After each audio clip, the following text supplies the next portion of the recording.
I'll tell you what I want to do. I want to have a chat about the state of play around the competition at the moment. Your own team, your own players. We're a quarter away through the season, and we're starting to get some separation on the ladder, and we're starting to work out how teams are playing and what's likely to bring success and what's failing. With just a blanket question, have you improved? So has your team improved? Now, there'll be a few areas which I think you have to apportion the responsibility or the blame. One is style, which is coaching. Yep.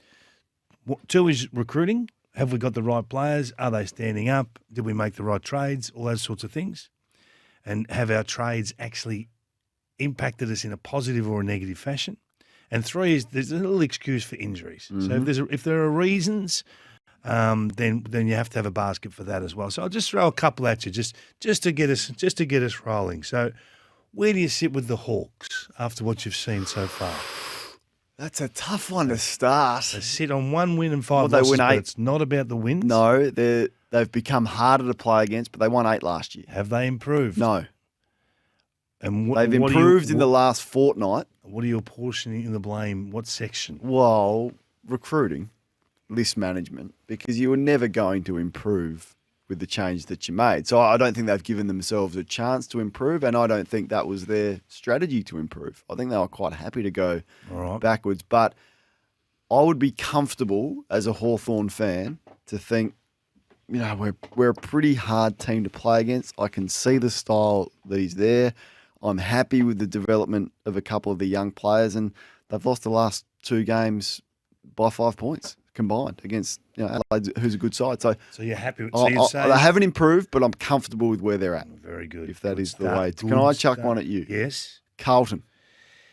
No, Carlton haven't improved. I think most would say if you're dropping Kennedy at this stage of the year, something's gone wrong with the midfield. Is that an admission that they've got the midfield mix wrong? I think it is, yeah. And you only have to look at their numbers. I mean, that was their weapon last year, was their clearance game. It's gone. Their ball movement, which they'd invested so heavily in the off-season, has been impacted by injuries. So I'm really looking forward to seeing the next couple of weeks with Doherty and Sard back into the back line. I know they got hit late with the Williams injury late in pre-season. I think it's really rocked their aggression with the footy. But the rest of their game is in pretty poor shape as well. They're defensively allowing the opposition to move the ball too easy. So there's problems at Carlton. So is it absolute coaching? Well, I guess it is. I guess you have to say Vossi's got some challenges at the moment. That 6 weeks in, they're in reasonable shape in terms of the win-losses. That's the one thing that has sort of saved them. 3.5 wins after 6 games. So they're okay. But, gee, we want to see some signs. Have Melbourne improved, Kingy? I think they have. Yep, and same. I think they're playing a younger bunch of players. I think you look at what Van Rooyen did last week. I'm really loving Chandler. Up forward, McPhee. They've exposed different talent into the midfield. They had Petrarca forward for a couple of weeks. I know he's gone back in there over the last sort of 6 quarters or so. The add-ons of Hunter and of Grundy have had a huge impact on the way they play and what they're able to do with Max Gawn, even though he missed some footy with injury. So they've got through that period really well. So I think not only have they improved, they've created a selection pressure that'll serve them really well in the middle to back half of the year with Brown and McDonald not even in the team at the moment. What about Essendon for you? I'll give you a soft one, Essendon. Yes. Whereabouts specifically? Well, what are you seeing? I'm seeing a team that is more resilient and that has a more defensive side to their game. Their pressure in that Anzac Day game was huge for 3 o'clock. I was looking at them; they were swarming Collingwood. So that when they haven't had got the footy, that's the improvement that I've seen for the Bombers, and they've uncovered some players. I think the coaching from Brad's been really good. Langford's move. And all of that. And they've had some injury concerns as well, including their best and fairest winner and their lack of key position players forward of the ball. So I think it's more been about their defensive system when they don't have the footy. That's the improvement that I've seen. They've done well to score, haven't they, without Peter Wright there?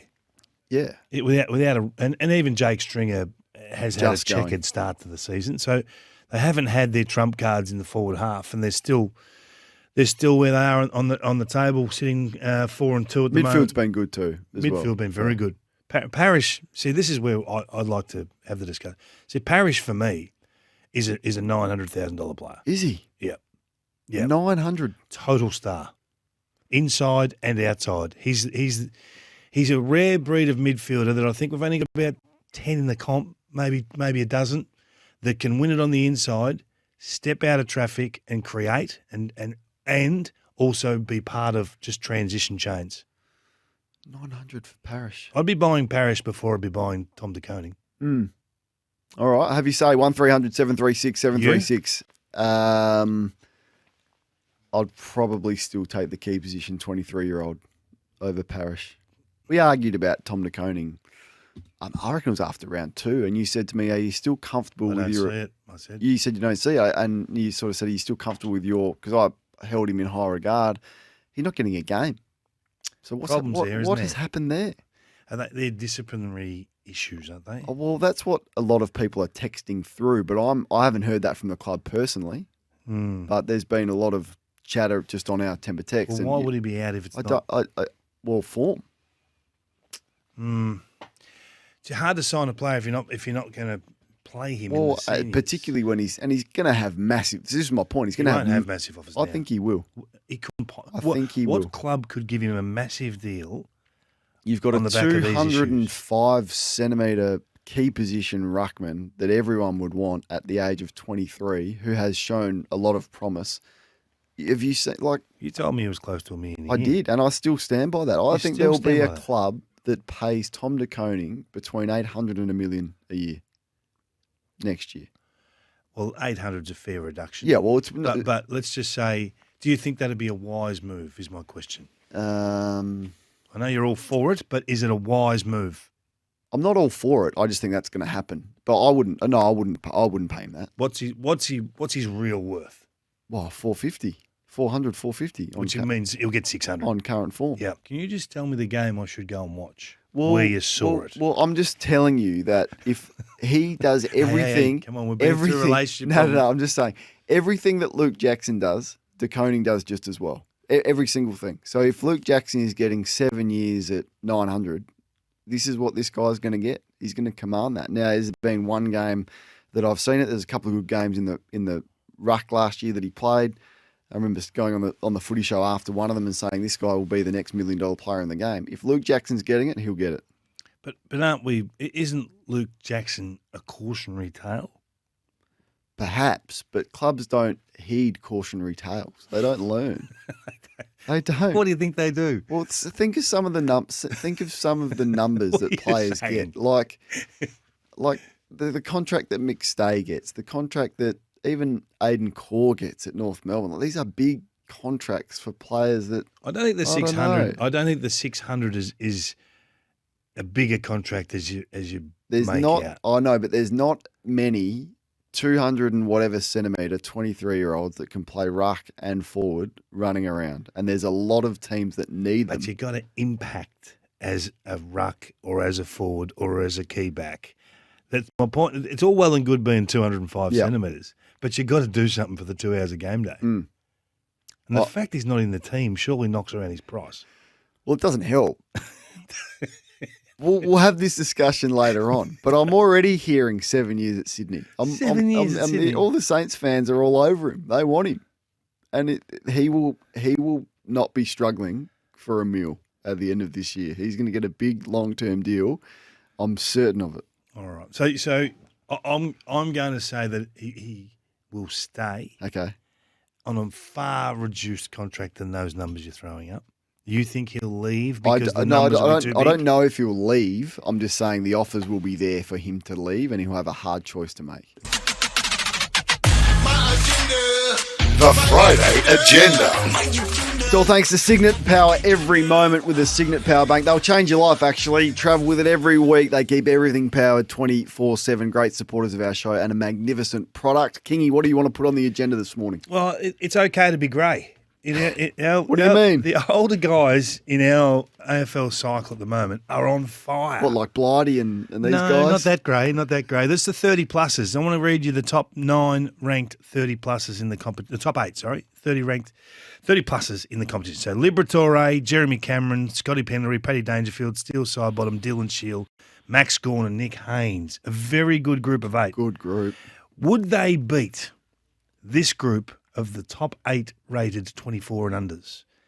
Nick Dacos, LDU, Rosie, Sarong, Anderson, Rankin, Darcy and Owens. Is it better to be grey or just learning the ropes? And this is for the now. Clearly, we're not playing next talking week. about the future. I think I'm going to go with the youngsters. The youngsters? Yeah. What? Yep. Now, the youngsters, that list of youngsters is unbelievable, led by Nick Dacos. LDU's on fire. Cameron. Rosie's on fire. Cameron had kicked 6 against any of them. Yeah, I understand that, but I think Dacos cancels out Cameron. No, he doesn't. I think he does. He cancels out Dangerfield. Nick Dacos cancels out Cameron. Dangerfield. No. I'm going young. You're going old. I'm going old. It's good to be grey. 0433 98 11 16. Young or old. I want to put Justin Leppitsch on the agenda again because we've spoken about him. So we're just having a chat about what Collingwood are doing, and you were sort of lauding their tactics and the way that they're playing and their style, and it's like it's a force, and you can see it there. McRae's not even in the coach's box. So clearly Leppitsch is pulling the strings on game day. Is he the most in demand, or should he be the most in demand next senior coach, Justin Leppitsch? He's done it before. Clearly he's going to be better second time around. Been to Richmond, massive success. Come to Collingwood with McRae, massive success. I think he's the one that I would be going for out of anyone else if I'm looking for the next coach. Else? Yep. Who else is there? Like the names that are up for grabs, probably Ken Hinkley would be available at the end of this year, you would Ash think. Hansen. Yeah. So Daniel Leppitsch is miles. I think he's miles ahead of the next best. Nathan Buckley. Yeah, Bucks, absolutely. And I'd love to see Bucks do it again. But if you're looking for that Craig McRae type, there's sort of that, not younger, but that, you know, he's just got that good connection, I think, between the younger players mixed with the game style nous. My point for you is Aaron Naughton, right? He's had a reasonable year. So in terms of goals, he's gone 1-2, 1-3, 1-3. So up and down, little bit here and there. He's had the third most targets of any forward in the competition, any key post forward. 40 times he's been targeted this year. He's ranked, of the top 50 targets in the comp, he's ranked 36th in terms of him turning that target entry into a goal. And he's ranked 41st in terms of the team scoring from his target entries. So pretty poorly. But I think he's got an opportunity in the next couple of weeks to cash in and to absolutely fill up. Now, I think the missing piece in the whole puzzle for the Dogs is Aaron Naughton. Is he overrated? He's definitely not overrated, but I just need to see him just rip a game to shreds. I know they got the Hawks this week, and they got an opportunity against the Giants the week after, but I'm just waiting. I'm not necessarily going to judge these two games, but I think in terms of your whole discussion earlier about where the Dogs are at, I'm waiting for Naughton. How long do we have to wait for Naughton? Yeah, I think it is a reasonable question to ask. Is Aaron Naughton overrated on output? Do we overrate his performance? It's been a long time since he has done that and taken a game apart. Like, he hasn't taken over 10 marks in a long time. So a full season last year, he didn't take over 10 marks, and even Hugo Hagen took 10 on the weekend.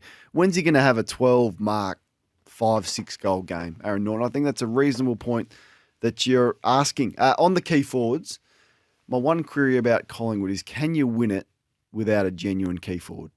Can you win the premiership with the personnel that they've got in the forward line? So Mychek is a workhorse. We know that. McStay's a little bit the same. He's a key forward, though. Is he a key forward, or is he a third key forward? In an Mychek. ideal, yeah, I reckon he's a third tall. Well, McStay's a twin.